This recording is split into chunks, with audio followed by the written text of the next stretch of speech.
Now we're going to get down to the nitty-gritty of what Indians are all about. I still say we Indian people are believers in the truth. This is the way of life that was given to your people.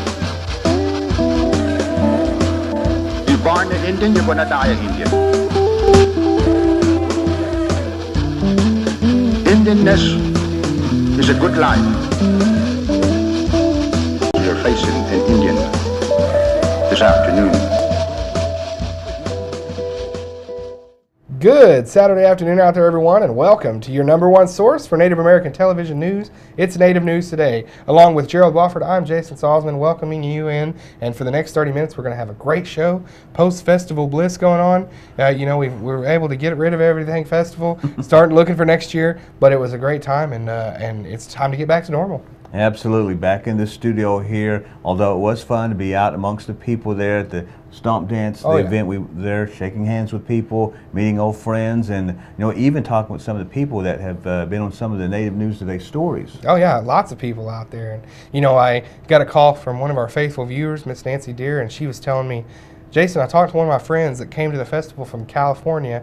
She said she could take her kids out. It was the best festival she ever been to, and safe and a great time. So that right there is a great testament. Somebody coming all the way from the Golden State to the Sooner State to see what Creek Nation is all about. It was great. Absolutely. And we'll continue on here, and we feel like we've got a great show lined up for you today. Great show lined up for you today, Gerald. We're going to revisit some of the things going on with the Baby Veronica case. I know a lot of people are keeping their eyes on that. Cherokee Nation and the adoption case with the Supreme Court. We'll have a little bit more on that later. Also, Native News Today, we headed up to NSU for the Indigenous Scholars program that they have there to sort of give a little workshop to the students on movie making and storytelling visually and using the cameras, things like that.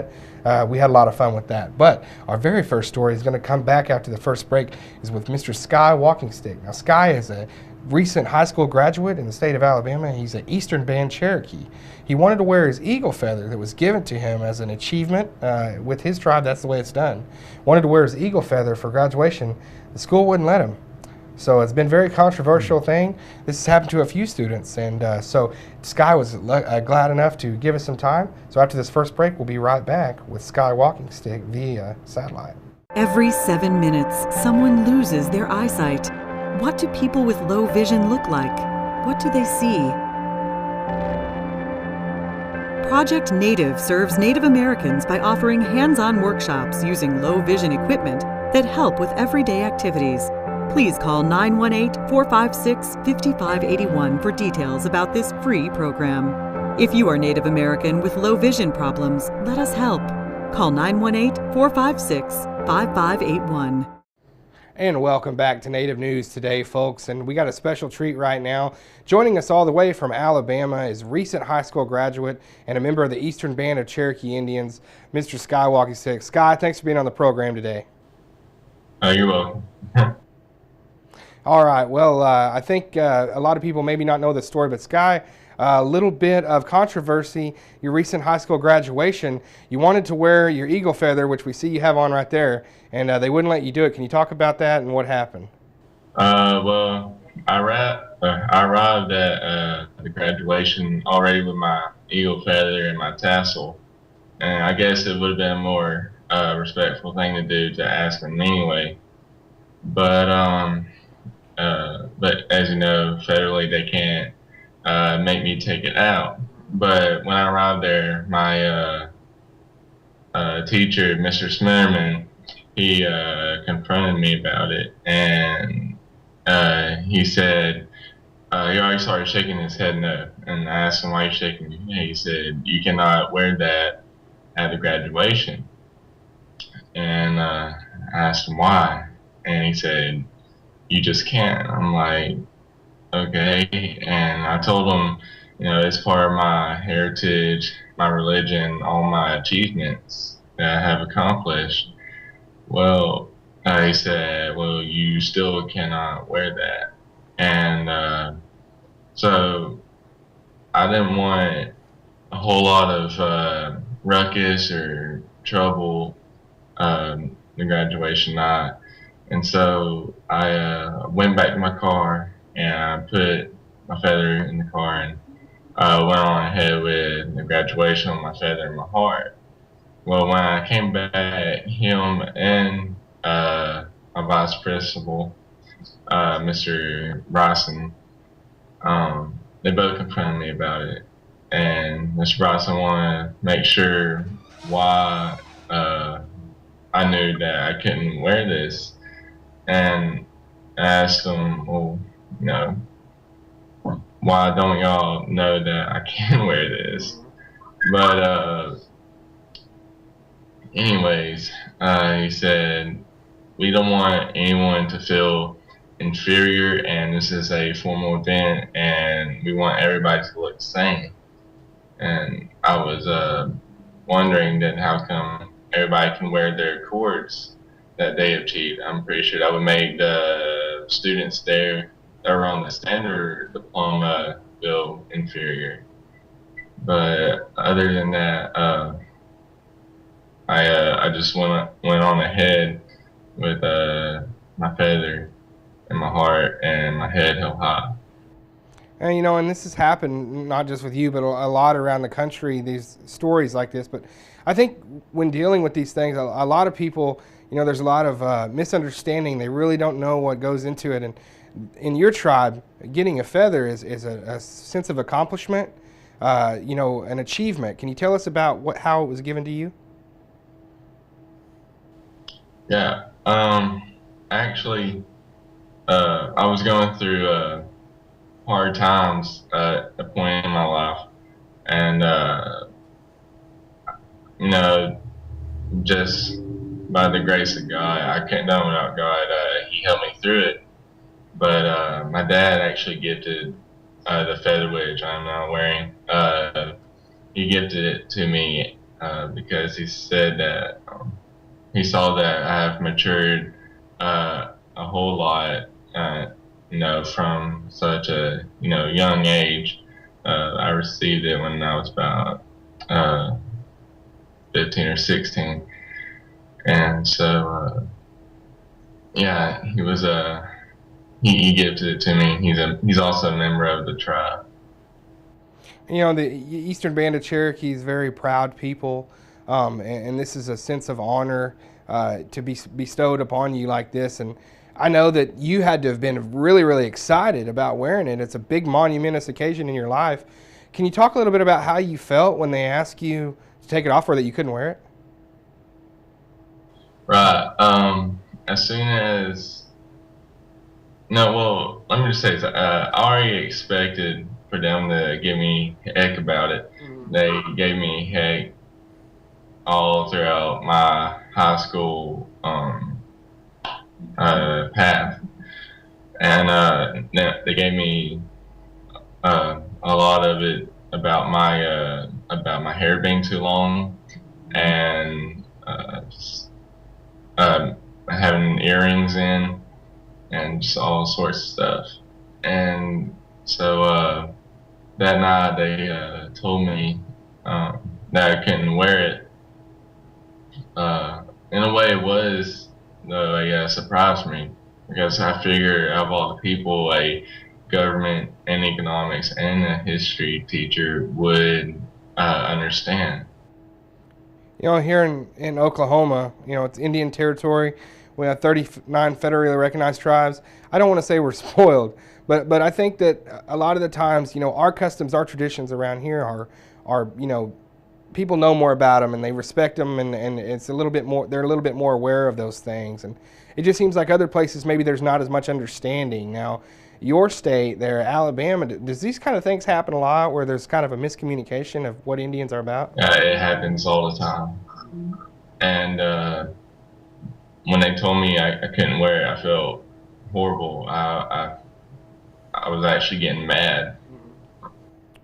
And I also want to make a point.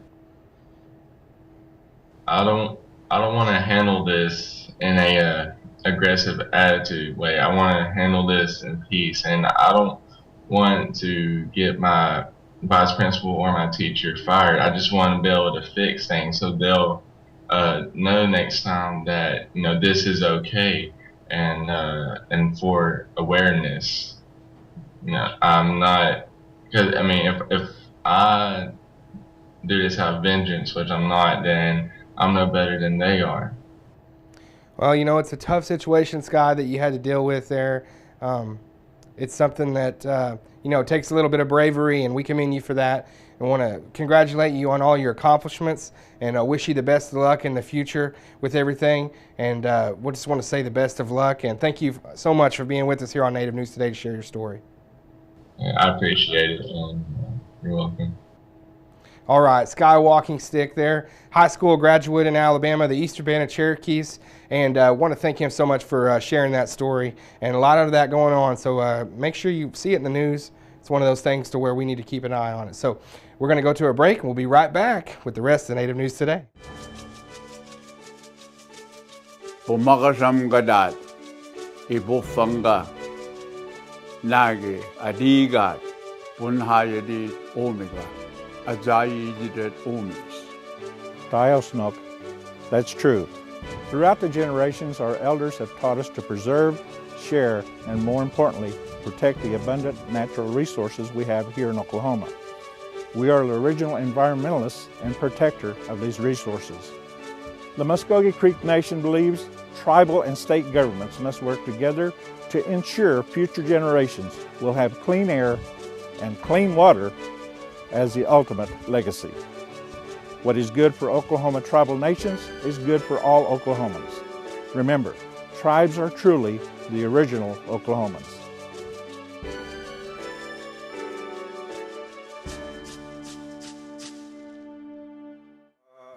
Jehojefkat Paul Fixakodos.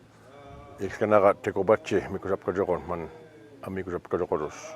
I'm able to preach in English and Muskogee, our language too, so there's not many that does that today. When I was growing up, that's all we had, Muskogee language, and that's all they preach. I could talk my language when I was small. When I grew up, I could understand what they were saying. We don't want to lose that, language, especially our songs, our native songs and the Muskogee hymns. We want to keep them. And welcome back to Native News Today. Jason Salzman, Gerald Wofford, and certainly, Jason, a controversial subject has hit Indian country this past month, the Baby Veronica case. Yeah, everybody looking at it and seeing what's going to happen with ICWA, the Indian Child Welfare Act, and the Supreme Court decisions in the Baby Veronica case. Dustin Brown, Cherokee Indian. I know that we're not going to go too much into it because we're going to show you this here, which was a few weeks ago. We sat down with Chrissy Nemo, who's the Assistant Attorney General for the Cherokee Nation. She actually took this case to the Supreme Court with the Cherokees to argue it in favor of Dustin. They feel like he's the rightful father, he is the birth father, and he's a Cherokee, and the child's Cherokee, and they have a right to have that little girl in their custody. And so we sat down with her a few weeks ago. You might have remembered it on Native News Today. We just wanted to refresh you on the case. So we're showing you this here again, Assistant Attorney General for Cherokee Nation, Chrissy Nemo, with me, talking about the Baby Veronica case. The beginning of everything, because I know it's a long story and everything like that, but a lot of people out there maybe don't even know the genesis of this. Can we go from where this all started to take us to where we are now? Sure. The father in this case, Dustin Brown, and the birth mother were engaged to be married. She became pregnant. The father wanted to move up the wedding date so the child would be born in the marriage. The mother refused to move up the date and eventually broke off the engagement. Mother lived in Bartlesville, Oklahoma area. Father, although from that area, was actually living in Lawton, Oklahoma because he was active duty Army and he was stationed at Fort Sill. Communication broke between the couple at some point. There's a lot of disputed facts about who did what and who tried to contact who that are still disputed to this day. But what we do know is that the birth mother did not tell the father that she was placing the child for adoption. She began working with the adoption agency and was matched with the couple in South Carolina. They were present when the child was born, and they stayed in Oklahoma for a few days before taking the child back to South Carolina, where they filed an adoption petition. When the father was served with the adoption petition 4 months later, he was 5 days from deployment to Iraq. He immediately hired an attorney. He filed a case in Oklahoma seeking custody of the child. He also filed in the South Carolina case a stay under the Civil Service Member Relief Act, asking the court not to take action because he was going to be deployed. The adoptive couple appealed to the South Carolina Supreme Court. That case was heard in April of 2012. In July of 2012, the South Carolina Supreme Court affirmed the family court decision, which means they upheld the decision to transfer custody to the father. Okay. The adoptive couple then appealed, filed a petition for cert to the United States Supreme Court. The United States Supreme Court accepted the case. They heard oral argument on April 16th of this year, and we are now simply awaiting an opinion. I think the lower courts correctly applied the law to the facts, so there's no question about that. The concern in this case is some bigger Indian law issues. The Supreme Court has said repeatedly that Indian law is not based on race, that it's based on political status, and in this case it's based on a child's membership or eligibility for membership in a tribe. The opposition in this case has argued before the Supreme Court that this is race-based law and that it's unconstitutional. So if the court stays on the narrow issues that were presented about how this statute is interpreted, then I think that the father retains custody, no question. But what the bigger issue that Indian country is worried about is some kind of restriction on the Supreme Court's previous decisions about what Indian law is and is not, and what Congress can do in regard to not only tribes but individuals. And one of the reasons that we brought you that story is because there's continuing updates on that, including this follow-up story. You're right, Gerald. The Supreme Court actually did hand down a decision, not the one that the Cherokee Nation would have liked to have seen. It was a 5-4 decision to actually send it back to South Carolina. So there's no resolution yet with this case. The Cherokee Nation was hoping to get some resolution there. So with that being said, the case came down, the actual decision came down last week, and the Cherokee Nation quickly threw together a press conference. They wanted to get their statement out there from Principal Chief Bill John Baker. And so Native News Today, we hopped in the car, we were there, definitely having to get some comments from Bill John Baker, because this is a nationwide case that's going on. Native News Today, we wanted to be on the scene and get those comments and share them with everyone. So without further ado, this was from last week at the Cherokee Capitol when Bill John Baker gave his statement from the Cherokee Nation on the decision in the Baby Veronica case. At the capital of the Cherokee Nation, as in just a few moments inside the tribe's council chambers, Principal Chief Bill John Baker will address media and those gathered here today on the Supreme Court's decision this morning to reverse and send the Baby Veronica adoption case back to South Carolina. Essentially what this does is puts the case of adoption with Cherokee father Dustin Brown, the biological father, back into a custody battle with the adoptive parents in South Carolina. This case has been in a limbo quite some time. The Cherokee Nation has been waiting on their answer. They've gotten it from the Supreme Court, one that they really didn't want, but now it's time to regroup, go back to the drawing board, and the Cherokee Nation will stay with this case. And with that in mind, let's get inside to the council chambers and get comments from Principal Chief Bill John Baker.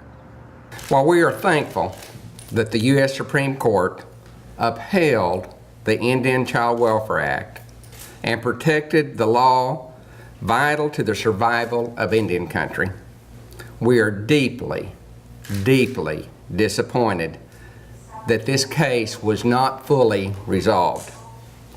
We believe Veronica Brown's best interests are served by continuing to live in a loving home with her biological father, Dustin Brown.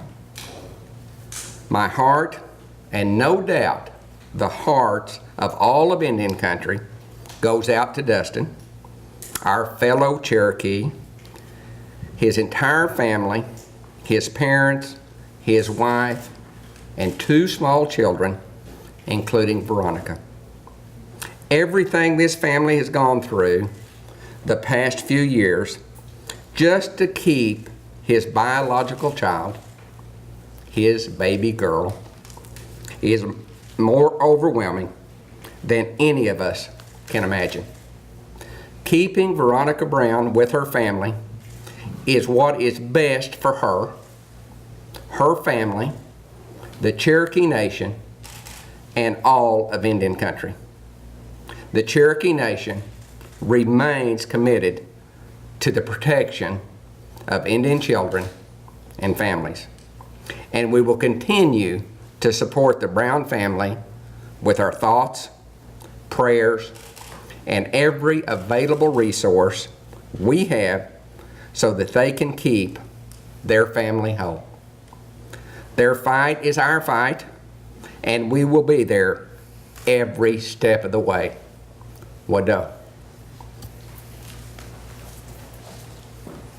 Well, Jason, along all the stories that we do cover here on Native News Today, it's always good to touch upon the subject of the education and how that is affecting Indian country.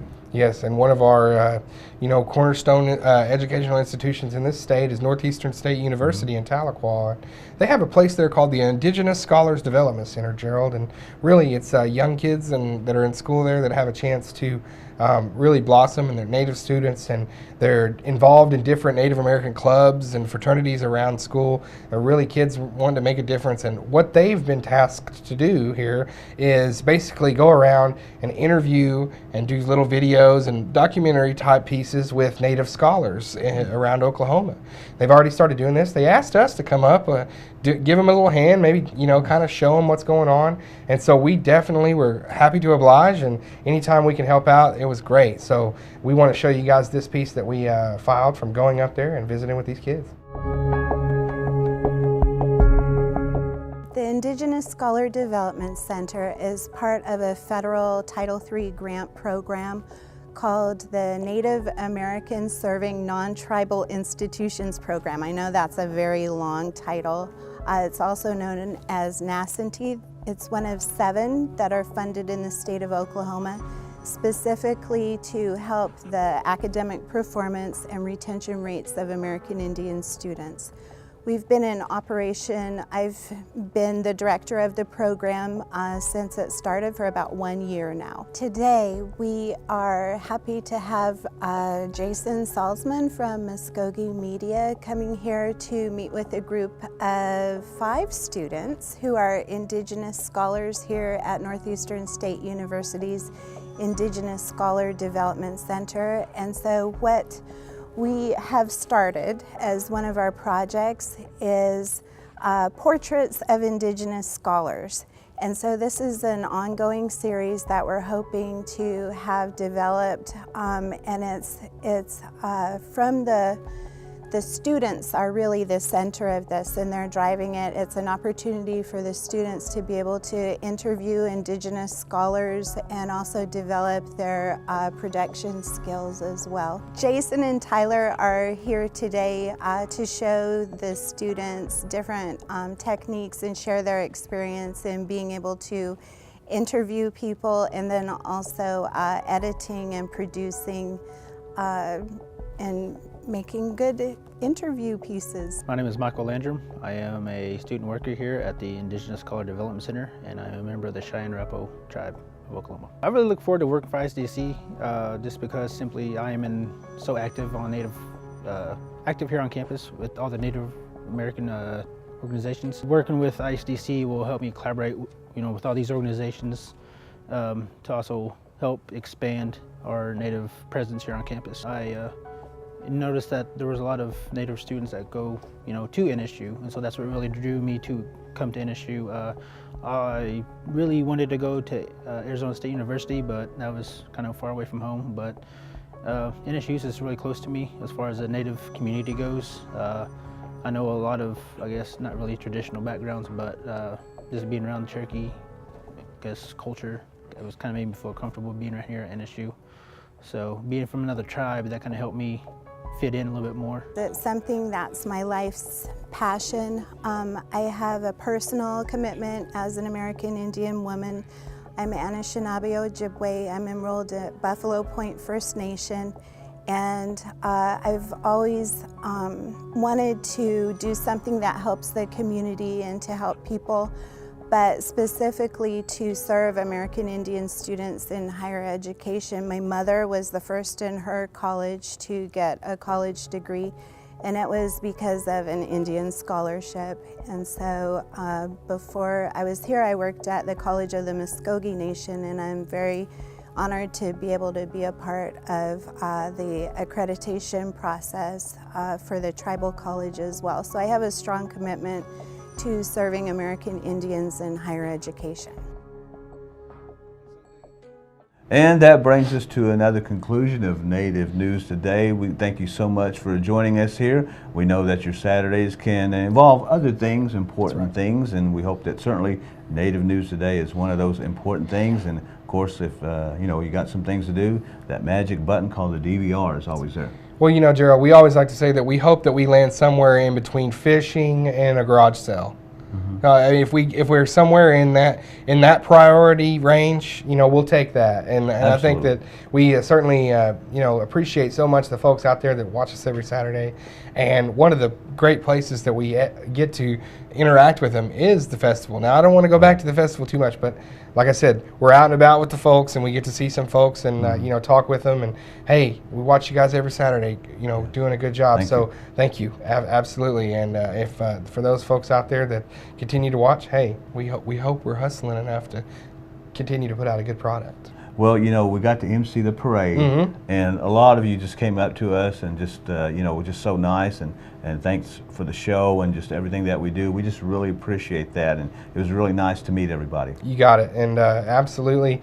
For those of you that weren't nice, we'll be praying for you folks. No, there was all good things, But we had so much fun out at the parade, and biggest parade they've ever had, and so I like to think that, maybe it was because people heard Native News Today was going to be hosting the show. No, couldn't be. Well, maybe. Couldn't be. But no, we had a great show this week. Like we said, a lot of things covered. Baby Veronica case, very important for us. Keep you updated for the coming weeks. Definitely going to keep you updated with that. And we couldn't let you go this week without sending out a very happy birthday to Mr. Albert Wofford.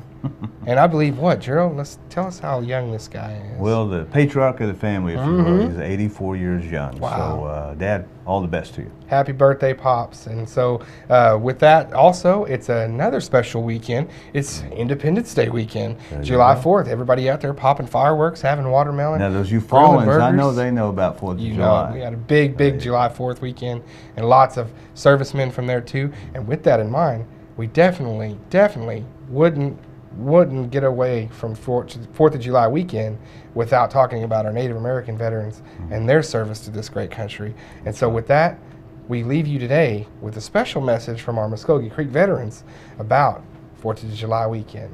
Happy 4th, everyone. We are the few and the proud. We are defenders of both our nations. We are the Stanagi. We are protectors of freedom. We are brave. We are Muskogee veterans.